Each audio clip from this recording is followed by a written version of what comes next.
Good evening, Patriots. It is Monday night, and on Monday night, PJNET traditionally does SOT, the hashtag support our troops, and we are always scanning the horizon for members of our military, either active or formerly active, so that we can honor them. And I kind of ran into somebody today, and he goes by the name Tug, and I'm going to ask him about that. But Tug is a veteran of the United States Navy, so let me bring Tug by way of Skype into our marvelous red carpeted studios. He is in a remote bunker at an undisclosed location, and so that no artillery strikes can be called in against him. Tug, what's the name Tug all about? Well, I wish there was a great story to go along with it. My name is Jerry Coward. Tug is a nickname that my wife gave me when we were dating, and then after we were married, and it was just a silly pet name. And a couple of my buddies heard her call me that, and they're like, "What did she just call you?" And so then it began. So for 17 years now, almost 17 years, I've been known as Tug rather than Jerry. The only people left that call me Jerry are my mom and my wife, Laura. So there's no naval or maritime significance to the name whatsoever. It's just a name, just a nickname. Yeah. Okay. Well, when we were talking earlier, you went into the Navy not because you had a full ride scholarship to the U.S. Naval Academy at Annapolis. There's a different story for you. Right. Yeah. No. You turned down a deal from West Point, I'm sure. No. They never called. Hey, believe me, I called them. They didn't call back. Okay. No, I come from a military family. Both my grandfathers were World War II veterans.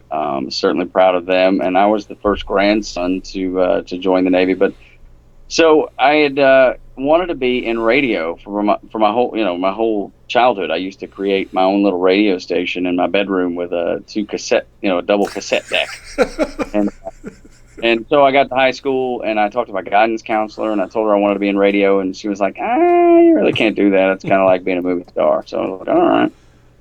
Went to college, dropped out. I'm from Northwest Georgia, a little town called Dalton. Where they make great carpet. They do indeed. Yes, they make a lot of it, too, and that's the only thing that's there. And I remember telling my dad I didn't want to work in a carpet mill, and he was like, well, what else are you going to do? And I was like, I don't know, but it's not that. I can guarantee it. And to make a long story short, I dropped out of college, joined the Navy, and spent 4 years in the Navy. Would have spent 20 because I loved it. I loved the Navy and did well. I made the E5 in I guess a little over 3 years, and went in as a sleeve, had no rank at all. Mm-hmm. And then would have stayed 20, but I met my wife, Laura, and now we're married in April, 16 years. So you got out of the Navy and you came home, walking the street, kicking a can down the road, and I guess the can rolled its way up to a radio station, and you just went in and said, I'm here? I mean, what happened? You know what? Well, strangely enough, I was listening to the radio, and an ad came out. It's a little bitty small radio station in my hometown of Dalton, and they needed an afternoon news anchor. And so I called them. They invited me to come by. I was probably the only applicant, I would imagine. And they invited me by, and they had me read a couple of scripts. And they're like, have you worked in radio before? And I was like, no, I just got out of the Navy, as my resume says. And they're like, you speak well, you do a good job. So if you want the gig, it's yours. Huh. And it started there. And 2000, I guess, June or July in 2000, after I'd gotten out of the Navy in January. And you've been in radio pretty much ever since. Yeah, ever since. Yeah, so this is like my 17th. But not in Dalton. Not in Dalton. No. I went from Dalton to Chattanooga, Tennessee. I did nights at a big country station called US 101. Mm-hmm. Incredibly successful station. My wife got an offer for a job in Atlanta. She actually works in radio too. Oh my gosh. And the business manager and HR director at 680 The Fan, WCNN, the Braves Radio Network here in Atlanta. And she wanted to take the job. I had a great gig, but I wanted her to be able to take this job. It was a great opportunity for her. Well, and it's less volatile. I mean, people don't realize if you're in radio. Now, you were an on-air personality, right? Yeah, I still am.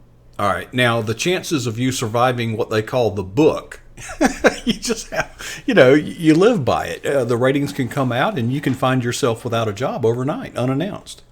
Yeah, you know what? I've been fortunate. I've never ever been fired from a radio station, and I've been working for 17 years. I'm one of the That's few. unheard of. Yeah. Yeah, it is almost unheard of. And so there's always the goof, whenever radio people are together talking, they'll be like, every one of us been fired at some point. And Of I always course. just kind of smile and not say a word because I've been very fortunate and I've not suffered that consequence, thankfully. But anyway, so Laura gets the job here in Atlanta. We moved to where we live now, north of Atlanta in Alpharetta. And I took a job at Kicks 1015, and I just celebrated my 10th anniversary there. Well, folks, for those of you that aren't in radio, and I was only in radio paying my way through college, but here's the deal. The Arbitron book, that's the radio equivalent of the television Nielsen ratings, come out. Pardon? There's not an Arbitron anymore. Nielsen owns everything. Okay, well, the ratings, in any event, you have a guy called a program director, a PD, and he decides what music plays and what doesn't play, and you do your job. And when the ratings come out, that the program director is like a coach of a football team. He gets he or she gets a free hand to program the station and appeal to the demographics. When the ratings come out, that's going to determine how much that radio station can charge for a commercial. So if they don't deliver, they are summarily and unceremoniously fired, and someone else comes in who's probably been fired from another market for the same reason. It's very much like coaching. And the new program director comes in, and if he wants to fire every on-air personality there, he or she will do so. So there's not a lot of job security in radio. And my experience, not a lot of money either, but I was just part-time. So, but once it gets in your blood, Tug, it's hard to get radio out. I mean, it just becomes part of your DNA. Yeah, it has. And you know what? In many cases, you're absolutely right. But radio's been good to our family, so we can speak highly to that part of it. And but since then, I have kind of branched out. I still work at Kick, and like I said, celebrated 10 years there. I work for a marketing company as well, and we do financial radio shows. So I do about 8 shows from, Sarasota, Florida, up to Raleigh, North Carolina, Shreveport, Louisiana. I do one here in Atlanta. And so anyway, to quit boring you with all the markets, there's 8 of those, and we're working on a national platform radio show. And it's kind of in the vein of like maybe a Dave Ramsey or a Clark Howard, something like that, but testing that right now. And things are going pretty well there too. And so I do a podcast with a guy named Mac Powell. If you're familiar with contemporary Christian music, he's the lead singer for the contemporary Christian band Third Day. They've won 4 Grammys, and sold 10 or 20 million records. They've done very, very well over the years, and so that keeps me busy. I do voiceover work on the side, and that's the one thing that in media, as you know, you got to keep your hands busy. You have lived through an extraordinary transition in radio, media in general. We were talking earlier. Many newspapers have found themselves struggling to exist.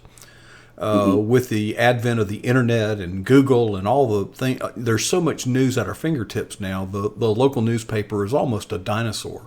And in many respects, radio stations have suffered similar fate. What's your take? Yeah, I think radio's got to do a good job of defining what it is and appealing to listeners, and specifically in the car. Right now, home listening, I would imagine, is at an all-time low. Though my family, because both my wife and I both work in radio, we still listen to the radio in the house. And, and I always enjoy listening to ball games on the radio, so I still do to this day. I got that from my dad and my grandpa. So I still do that, but you're right, and radio's got to do a good job of being relevant. They got to figure out a way to make sure they stay relevant. I think much like a small town newspaper, there'll always be a place for it, but as the marketplace continues to splinter, they got to figure out the way to appeal to the masses. They got to appeal to younger listeners, bring them in somehow, and they've got to appeal to the people that have been listening to radio for many, many years. Well, and they're absolutely dumbfounded because in the old days when I was there, basically what a radio station did was carefully define a particular demographic and program toward that demographic. And the rule is if you try to please everybody, you wind up pleasing nobody. So formatting. Now it's broadened out, and radio stations are going to have to carve their way into the media landscape because they were unchallenged, like you said. And to this day, in the automobile, they're still almost unchallenged. But even that will be changing in the days ahead. Now, as that window closes, the terrestrial-based broadcast facilities but they have a whole vista, a whole new world opened up. And then we've got social media now competing for an audience. And I haven't seen any particular media outlet, newspaper, radio, or otherwise, adapt to the fluid nature of social media. And when instead of they think of it as a competitor of sorts, but really it could be their best friend. A companion, absolutely, because you can push out whatever the content is that you create. If you're a sports station, when you broadcast your shows through the day, you take the best of that content and repackage it and push it out via social media, driving people back to the website or to the app or whatever. The unique thing, I think they really have, like I said, they just don't know what to do. I think they've missed the ball. Whether it's radio, newspaper, or television, that is a push. There's programming being pushed out at you. It's not an interactive experience, with the exception of maybe a call-in show. But now we have an opportunity where the media, radio, newspaper, whatever, the audience can actually engage with the news source in real time. This is a whole new landscape. Yeah, no, I think that's a great thing that you bring up. Yeah, people will have to figure out with the programmers of the radio stations and the different companies. Yeah, they can figure out how to do that. But the one thing I will say about pushing out content that you create, whatever it is, if you're a sports station, it'll be sports content. If you're a country station, it'll be country content, whatever. But, much like videos on YouTube, that's not interactive either, and millions of people watch it. So it's the same idea, I think, when you take, if you have a great moment or a great interview or a great segment on your radio station, then you can push that out to followers, listeners, via social media and still get that out there. And people, if it's good content and it's content that they're interested in, they'll engage with it. Like you said, it won't be back and forth. It won't be two-way, but I don't think that's quite as important. I think that's just another example of how you can do it. It's an opportunity. Here's the thing that I think that they've kind of missed out on because of their role in the past up until this point. The news media, and again, it doesn't matter which medium, they have an agenda setting function. They get all this news, but they have to mentally decide what do we think is important to the consuming news public. Well, or whatever we want to make sure we get out there, because there's that too. What's hot? One of the things that Ed Sullivan would do, he knew what was hot this week. Yeah, but I just mean in like ideology wise too. There's often and more than what's hot. It's more about what do we want to make sure that our listeners are consuming via us to back up our thought process. Yeah, well, and a lot of it is agenda driven today, where in the past the news was more about journalistic professionalism, and being anyway. But what's interesting is that if the media were to use social media as a way to gauge public opinion, it's if you're skilled at it, and very few people are, you can actually take the pulse of public opinion on social media. Do you see radio, television, newspapers going in that direction? Yeah, absolutely. Oh my gosh, radio stations do it every day and have been since social media has been around. We always used social media since at least the last 5 years to gauge the topics that we would spend time on when I was working on the morning show with Cadillac Jack and Dallas here in Atlanta on Kicks 1015. We would always look at that stuff. All right, what is the trending topic? What is the topic that everybody seems to be talking about? And we would kind of bring at least some of that into our show too. So yeah, I think people are doing that part well. It's a game changer. And well, anyway, it sounds exciting. Now, what's the future hold for Tug? Oh gosh, man. I like where I am right now. I like being able to work in a lot of different settings. Right now, I work country radio, I work talk radio, and I'm working on a show for potentially for the Braves Radio Network. We'll see how that plays out. I've got it, at least the idea pitched to them, and they're interested. So that's an opportunity there. The podcast that I do with Mac Powell will continue, and hopefully we've got a potential deal with Westwood One to help us to distribute that. And then the voiceover business, I do car commercials. I do a great little furniture company called Home Decor Outlets. I do their voiceover work for them, and I'm going to continue to do that kind of stuff. And then I've got this other little cool business on the side. So my son is very athletic, loves to play ball. That's what we do all summer long. We don't take vacation like most families. We take baseball vacations. And this year, the baseball vacation takes us to Cooperstown, where my son's team will be playing this summer. And they're at the Baseball Hall of Fame. So I do these cool little intros for his baseball team. And I've partnered with the stadium announcer for the Atlanta Braves. His name is Casey Motter. And he reads all the voiceover because he's got this big booming voice. And so the kids love it because they hear the same guy that's introducing their favorite baseball players, introducing their names. And I produce it all up with zips and zaps and music, and now batting whatever the kid's name is for the. So it's amazing, and people come and ask me about it all the time. And I'd never really considered like making it a business. I just did it for my kid, because it takes about 3 hours to put all this stuff together for these kids. And I just do it because I love the kids, and I love, the smile that they get when they're walking to the plate and their chest is all bowed out and they're going to attack the ball, And I've been asked so many times about it that I think I'm going to start marketing them. You've worked in a live studio environment for some time, and you become comfortable with it. But share with us one of the more embarrassing or funny moments in that live studio business that stands out. Oh my Lord, there's been a bunch. So one time we had we used to do this bit called the Homeless Pets Foundation, where we would have a guy named Dr. Good. He was a veterinarian. Still is a veterinarian here in town, and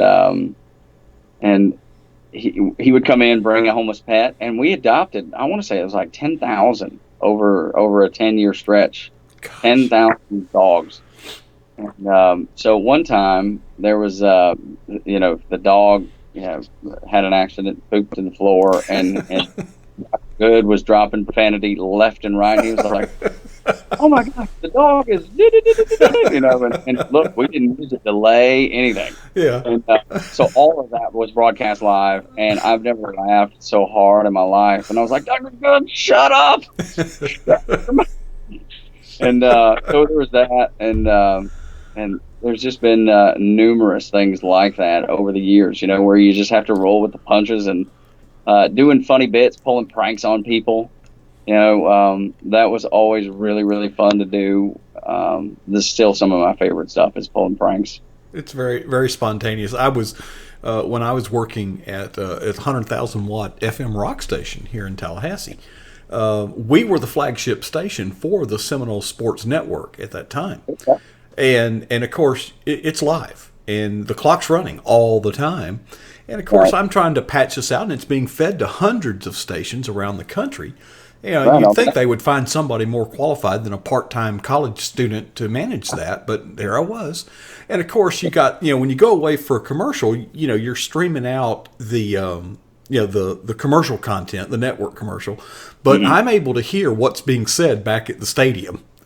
it is not fit for broadcast because and some of the interviews with the coaches, before you go on the air, the words, I mean, the stuff you don't hear on the radio would not. It would change your opinion of some of these wonderful people. No doubt about it. No, I get it. I got to tell you, man, I was in the Navy, for heaven's sake, so I've heard it all and probably said it all. I've had to clean all that up in the last many years. But I'm not going to say I don't fail miserably most of the time. For thank the Lord that our Savior has forgiven me for that. And we'll probably have to continue because I slip up all the time. But okay, I get Tug, it, man. You have a relationship with a contemporary Christian artist. Where are you at spiritually, and how does that influence what you do, what you don't do, and your plans? And how do you, to what extent are you able to incorporate that testimony into your professional life? Man, I've never been shy about it. I've talked about it from the very first day on the air. I've never been afraid to mention that I'm a Christian or that I'm faithful or that Christ is my Savior and I'm a follower. Don't get me wrong, I've grown in my faith more and been able to maybe explain it better to people who ask about it, which, I mean, I'm in the deep South. I mean, I'm in, Atlanta, Georgia. So it's not quite as shocking to people when you say it's not as dangerous there. Yeah, exactly. So it's never been an issue for me, man. I've always been just fine with talking about it on the radio, talking about it on the podcast. Like I said, just growing in my faith has made me more comfortable in how I talk about it to people, because I hope to influence them in that way and show them why that I think being a Christian is important. Tug, you're a great guy, and now you said your partner Mac, isn't he kind of indisposed for a while or whatever? We'd love to hear from him on we hold a live worship service here every Tuesday night, and we'd like to know more about him. Tell us a little bit. So he has been in the contemporary Christian band Third Day for about 25 years. I think I mentioned that those guys have won 4 Grammys, been nominated 9 times, I think. And sold millions of records, and they were just in town on the Hits Deep tour with a guy named Toby Mac and Mandisa. She is a wonderful vocalist, and she was on American Idol, I believe. Then a guy named Matt Maher is on that tour as well. So just a lot of really talented people, and I'm leaving some folks out, but I think there's 7 people on the tour altogether. But so he is doing that, has done it for a long time, and we just kind of connected on, strangely enough, his independent solo country stuff. He's really, Mac is really into country music, and that's how he and I connected. I really never knew much about the Third Day stuff that he'd been so successful with, because that's not the music that I had listened to. And it's almost like he's schizophrenic. He goes from one side of the spectrum to the other. There's a lot of faithful people in country music, and they're very vocal about their faith too. Brad Paisley, Josh Turner, guys like that are very vocal about their faith and written songs about it. Like When I Get Where I'm Going, Brad Paisley, who performed with Dolly Parton, that song. Keith Urban has done incredible versions of I'll Fly Away, the old Christian hymn. So it's not that far apart, surprisingly enough. Well, actually, Elton John, his favorite musical genre is hymns, of all things. And we need to wrap up here shortly, but you're an interesting guy, Tug. In doing this media, you get exposed to some celebrities. Who are some of the bigger, and is it intimidating? I saw you were working with Shaquille O'Neal, for example. Who are some of the names that you've brushed up against, and how do you feel about them? They ordinary people in real life? Yeah, most of the time you'll find that once you get them away from managers and just people like that, they're just as regular a person as they can be. Shaquille O'Neal, for example, he records his podcast in the office where 680 The Fan is and Kicks 101.5, so my wife's station and my station. He records it with a guy named John Kincaid, who does afternoons on 680 The Fan. where my wife works. And yeah, Shaq is the nicest guy ever. I mean, he's just genuinely a nice guy.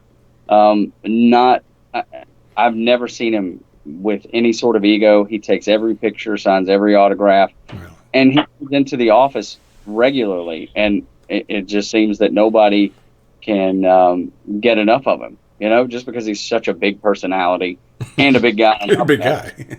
Yeah, exactly. So he's really terrific to everybody, and I've never heard anybody say anything but that.